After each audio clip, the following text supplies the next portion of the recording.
불설장하함경 제3권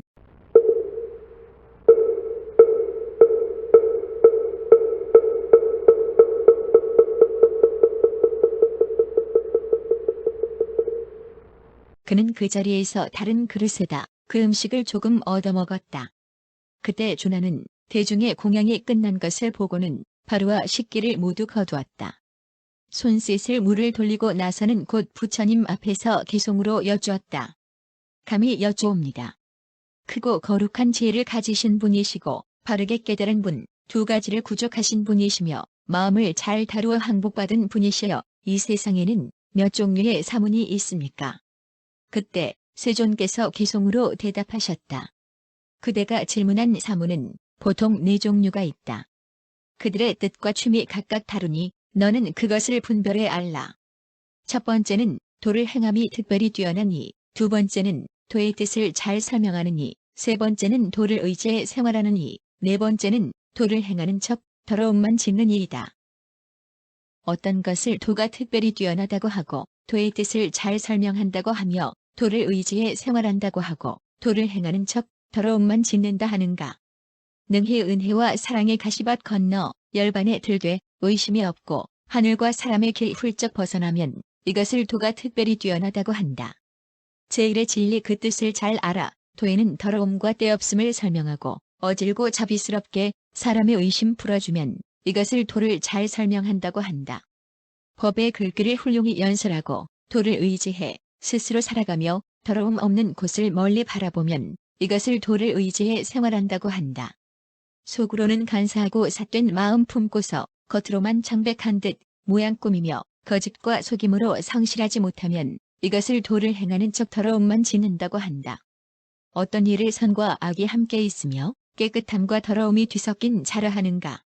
겉으로 아름다움 드러난 듯하지만 마치 구리소에 금칠한 것 같은 저러네. 속인들은 마침내 그 모습 보고 성지의 제자라 부르는구나. 그러나 다른 이도 다 그런 것은 아니니 맑고 깨끗한 믿음 버리지 말라. 어떤 사람은 대중을 거느리되 속은 흐리면서 겉은 깨끗해 간사한 흔적 당장은 가리지만 실제로는 방탕한 생각 품었느니라. 그러므로 얼핏 겉모양 보고 한눈에 곧 존경하고 친하지 말라. 간사한 자취 당장은 가리지만 실제로는 방탕한 생각 품었느니라. 그때 준하는 작은 자리를 가지고 와서 부처님 앞에 앉았다. 부처님께서 차근차근 그를 위해 설법하시고 가르치셔 이롭게 하고 기쁘게 하셨다. 대중들은 부처님을 애워싸 모시고 돌아갔다. 도중에 어떤 나무 밑에서 부처님께서 아난에게 말씀하셨다. 나는 등병을 앓고 있다. 너는 자리를 깔아라. 예. 아난이 곧 자리를 깔자 부처님께서는 거기서 쉬셨다. 그때 아난은 작은 자리를 가지고 와 부처님 앞에 앉았다. 부처님께서 아난에게 말씀하셨다. 아까 준하가 후회하고 한탄하지는 않더냐? 만일 그런 마음이 들었다면 왜 그런 생각을 하게 되었겠느냐? 아난이 부처님께 아뢰었다. 준하가 비록 공양을 바쳤지만 그것은 아무 복도 이익도 없습니다. 왜냐하면 여리께서 그 집에서 마지막으로 공양을 받으시고 곧 반열반을 취하시기 때문입니다. 부처님께서 아난에게 말씀하셨다. 그런 말 말라. 그런 말 말라. 이제 준하는 큰 이익을 얻을 것이다. 수명을 얻고 좋은 몸을 얻으며 힘을 얻고 좋은 명예를 얻으며 살아서는 많은 재보를 얻고 죽으면 하늘에 태어나 하고자 하는 것이 저절로 이루어질 것이다. 무슨 까닭인가? 부처가 처음 도를 이루었을 때 공양을 베푼 자와 부처가 멸도할 때에 공양을 베푼 자, 이 둘의 공덕은 똑같아서 다름이 없기 때문이다. 너는 지금 가서 준하에게 준하여 나는 칭히 부처님에게서 듣고 나는 칭히 부처님의 가르침을 받았다. 준하여 너는 공양을 베풀었기 때문에 이제 큰 이익을 거두고 큰 과보를 얻을 것이다 라고 말해주어라. 그때 아난은 부처님의 분부를 받고 곧 그의 집으로 찾아가 준하에게 말하였다. 나는 직접 부처님에게서 들었고 직접 부처님의 가르침을 받았다. 준하여 너는 공양을 베풀었기 때문에 이제 큰 이익을 얻고 큰 과보를 얻을 것이다. 무슨 까닭인가? 부처님께서 처음 도를 얻으셨을 때에 공양을 베푼 자와 멸도하실 때에 공양을 베푼 자, 이 둘의 공덕은 똑같아서 다름이 없기 때문이다. 준하는 집에서 공양을 올리고서 비로소 이런 말씀 처음 들었네. 열애의 병환이 더욱 심하여 목숨이 이제 끝나려 한다고. 비록 전단버섯을 먹고서 그 병세 더욱 심해졌지만 병을 안으신 채 길을 걸어서 천천히 구의성으로 향해 가셨네. 그때 세존께서는 곧 자리에서 일어나 앞으로 조금 걸어 가시다가 어떤 나무 밑에서 또 아난에게 말씀하셨다. 내 등병의 통증이 너무 심하구나. 자리를 깔아다오. 예. 아난이 곧 자리를 깔자 열애께서는 거기서 쉬셨다. 아난은 부처님 발에 예배하고 한쪽에 앉았다. 그때 아라한 제자 복귀가 구이나갈성에서 바바성을 향해 가고 있었다. 도중에서 나무 밑에 계시는 부처님을 배웠는데 그 용모가 단정하고 모든 감관은 고요하며 마음을 잘 다스려 최상이요 제1가는 정매를 얻은 모습이었다. 마치 큰 용과 같고 맑고 깨끗해 더러움이 없는 물과 같았다. 그 모습을 보고는 곧 즐겁고 기쁘고 착한 마음이 생겨났다. 그는 곧 부처님께 나아가 머리 조아려 그 발에 예배한 뒤 한쪽에 앉아 부처님께 아뢰었다. 세존이시여, 집을 떠나 수행하는 사람이 맑고 깨끗한 곳에서 한가히 지냄을 즐기는 것은 매우 기특한 일입니다. 500대의 수레가 그 곁을 지나가도 그것을 듣거나 쳐다보지 않습니다.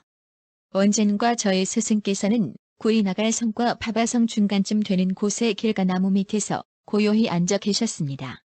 그때 500대의 수레가 그 곁을 지나갔습니다. 수레 소리가 우르르 하고 울렸지만 그는 깨어 있으면서도 듣지 못했습니다. 그때 어떤 사람이 제 스승에게 와서 물었습니다. 조금 전 수레들이 지나가는 것을 보지 못했습니까? 보지 못했소. 소리는 들었습니까? 듣지 못했소. 당신은 분명 여기에 있었습니까? 아니면 다른 곳에 있었습니까? 여기 있었소.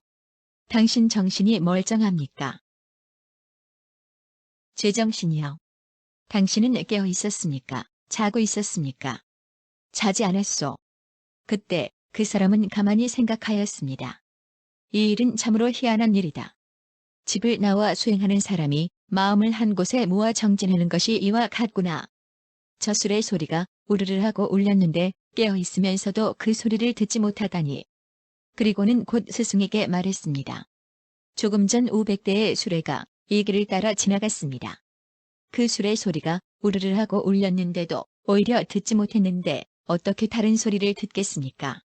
곧 스승에게 예배하고는 기뻐하면서 떠나갔습니다. 부처님께서 복귀에게 말씀하셨다. 내 이제 너에게 물으리니 내 마음대로 대답해보라. 많은 수레가 진동하며 지나갔는데 깨어 있으면서도 그것을 듣지 못하는 것과 우레가 천지를 진동하는데 깨어 있으면서도 그것을 듣지 못하는 것 중에서 어느 것이 더 어렵다고 생각되느냐? 복귀가 부처님께 아뢰었다. 천만태의 수레 소리라 한들 어찌 우레 소리에 비교할 수 있겠습니까? 수레 소리를 듣지 못하는 것은 그래도 어려운 일이라 할 수 없습니다. 우레가 천지를 진동하는데 깨어 있으면서도 듣지 못하는 것이야말로 참으로 어려운 일입니다. 부처님께서 복귀에게 말씀하셨다. 나는 언젠가 아월촌을 유람하면서 어떤 초막에 있었다. 그때 검은 구름이 갑자기 일어나면서 뇌성과 함께 벼락이 쳐 황소 4마리와 농부 형제가 죽자 수많은 사람들이 모여들었다.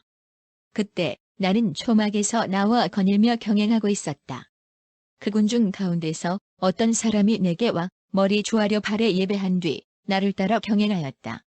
나는 알면서도 일부러 그에게 물었다. 저 대중들이 저렇게 모여 무엇을 하는가? 부처님께서는 어디에 계셨습니까? 깨어 계셨습니까? 주무시고 계셨습니까? 나는 이곳에 있었고 자지도 않았다. 그때 그 사람은 부처님처럼 선정을 얻은 자가 있다는 얘기는 들어보지 못했다. 뇌성병력 소리가 온 천지에 요란한데 혼자 고요히 선정에 들어 깨어 계시면서도 듣지 못하시다니 하고 감탄하고는 곧 나에게 말했다. 아까 검은 구름이 갑자기 일어나 뇌성과 벼락이 쳐 황소 4마리와 농부 형제가 죽었습니다. 그래서 저 대중들이 모인 것입니다. 그 사람은 기쁜 마음으로 곧 법의 기쁨을 얻어내게 예배하고 떠나갔느니라. 그때 복귀는 100,000냥의 가치가 있는 황금빛 나는 두 벌의 옷을 입고 있었다. 그는 곧 자리에서 일어나 길게 꿇어앉아 합장하고 부처님께 아뢰었다.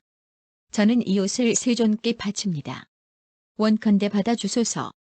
부처님께서 복귀에게 말씀하셨다. 너는 그 옷 한 벌은 내게 주고 한 벌은 아난에게 주어라. 그때 복귀는 부처님의 분부를 받들어 한 벌은 열애에게 바치고 한 벌은 아난에게 주었다. 부처님께서는 그를 가엾이 여겨 곧 그것을 받아주셨다. 그때 복귀는 부처님 발에 예배하고 한쪽에 앉았다. 부처님께서는 그를 위하여 차근차근 설법하시고 그때 복귀는 백천량의 가치가 있는 가르치시어 그를 이롭게 해주시고 기쁘게 해주셨다. 즉 실론, 개론, 생철론에 대해 말씀해 주시고 애욕은 큰 재앙이요 더럽고 깨끗하지 못한 가장 큰 번뇌로서 장애가 될 뿐이니 이를 벗어나는 요긴한 길을 찾는 것이 제일이다라고 말씀해 주셨다. 그때 부처님께서는 복귀의 마음이 기쁨에 차고 부드러워져 모든 개와 전이 없어지고 쉽게 교화될 줄을 아셨다. 그래서 모든 부처님의 상법대로 곧 복귀를 위하여 괴로움에 대한 성스러운 진리를 말씀하시고 괴로움의 발생에 대한 성스러운 진리, 괴로움의 소멸에 대한 성스러운 진리, 괴로움의 벗어남에 대한 진리를 연설해 주셨다. 그러자 복귀는 신심이 맑고 깨끗해졌는데 마치 흰 천이 쉽게 염색되는 것처럼 곧 그 자리에서 티끌을 멀리하고 괴로움을 여의고 모든 법에 대한 법안이 생겼다. 그래서 법을 깨닫고 법을 얻어 결정코 바르게 머물러 나쁜 세계에 떨어지지 않게 되고 두려움이 없게 되었다. 그래서 부처님께 아뢰었다. 저는 지금 부처님께 귀의하고 법에 귀의하며 스님들에게 귀의하나이다. 오직 원하옵건대 여래께서는 제가 바른 법 가운데에서 우바세가 되는 것을 허락해 주소서. 지금부터 목숨을 마칠 때까지 생물을 죽이지 않고 도둑질하지 않으며 간음하지 않고 속이지 않으며 술을 마시지 않겠나이다. 오직 원하옵건대 세존께서는 제가 바른 법 가운데에서 우바세가 되는 것을 허락해 주소서. 그는 또 부처님께 아뢰었다. 세존이시여 돌아다니시며 교화하시다가 파바성에 오시게 되거든 원하옵건대 뜻을 굽히시어 저희 졸라게 들러주소서. 왜냐하면 저희 집에 있는 모든 음식과 의복과 침구류와 탕약을 세존께 바치고 싶어서입니다. 만일 세존께서 받아만 주신다면 우리 집안은 안락하게 될 것입니다. 부처님께서 말씀하셨다. 내 말은 참 훌륭하다. 그때 세존께서는 복귀를 위해 설법하고 가르쳐 이롭게 해주고 기쁘게 해주셨다. 그러자 그는 곧 자리에서 일어나 머리 조아려 부처님 발에 예배한 뒤 기뻐하면서 떠났다. 그가 떠난 지 얼마 되지 않아 아난이 곧 황금빛 옷을 열애에게 올렸다. 열애께서는 그를 가엾이 여겨 곧 그것을 받아 입으셨다. 그때 세존의 용모는 조용하였고 위엄의 광명이 불꽃처럼 빛났으며 모든 감관은 청정하였고 얼굴빛도 화열하셨다. 아나는 그 모습을 보고 가만히 생각했다. 내가 부처님을 모신 지 25년이나 되었지만 기금껏 부처님 얼굴이 저토록 광택이 있고 황금빛을 내는 것은 본 적이 없다. 곧 자리에서 일어나 오른쪽 무릎을 땅에 붙이고 합장하고 부처님께 아뢰었다. 제가 부처님을 모신 지 25년이나 되었으나 아직까지 부처님 얼굴의 광명이 황금처럼 빛나는 것은 본 적이 없습니다. 무슨 인연인지 모르겠습니다. 원하옵건대 그 까닭을 들려주소서. 부처님께서 아난에게 말씀하셨다. 두 가지 인연이 있을 때 열애의 얼굴빛은 보통 때와 다르다. 첫 번째는 부처가 처음으로 도를 얻어 위없는 정진의 깨달음을 이룬 때요. 두 번째는 말도하기 위해 생명을 버리고 반열반에 드는 때이다. 아나나, 이 두 가지 인연이 있을 때 열애의 얼굴빛은 보통 때와 다르니라.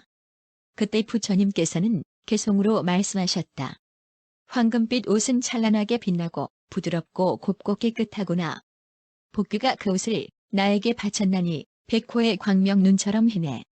부처님께서 아난에게 분부하셨다. 내가 목이 마르구나. 물을 먹고 싶으니 너는 물을 가져오너라. 아난이 아뢰었다. 조금 전에 상류에서 500대의 수레가 물을 건너갔습니다. 그 흐려진 물이 아직 맑아지지 않아 바른스 쓸 수 있어도 마실 수는 없습니다. 부처님께서 3번이나 분부하셨다. 아나나, 물을 가져오너라. 아난이 아뢰었다. 구손강이 여기서 멀지 않습니다. 그 물은 맑고 시원해 마실 수도 있고 목욕할 수도 있습니다. 그때의 설산에 살면서 불도를 독실히 믿는 귀신이 있었다. 그는 곧 바루에다 8가지 공덕을 갖춘 맑은 물을 떠다 세존께 바쳤다. 부처님께서는 그를 가엾이 여겨 그것을 받으셨다. 그리고 기송으로 말씀하셨다. 부처는 8가지 음성으로 아난에게 물을 가져오라 하였네. 나는 목이 말라 물이 먹고 싶다.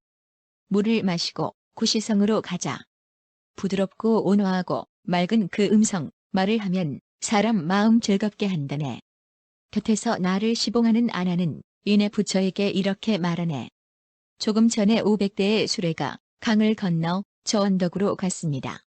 그것이 이 물을 흐려놓아 마시면 몸에 이롭지 않나이다. 구손강은 여기서 멀지 않고 그 물은 참으로 맑고 시원하니 거기 가시면 그 물을 마시기도 하고 또 몸소 목욕도 할 수 있나이다. 설산에 사는 어떤 귀신이 열애에게 물을 가져다 바치니 그 물을 마신 뒤에 힘이 솟아나 여러 대중 앞에서 사자 걸음 걸었네. 그 강은 신룡이 사는 곳 맑고 깨끗해 더러움 없네. 성인은 설산 같은 얼굴빛으로 조용하고 편안하게 구손강 건너리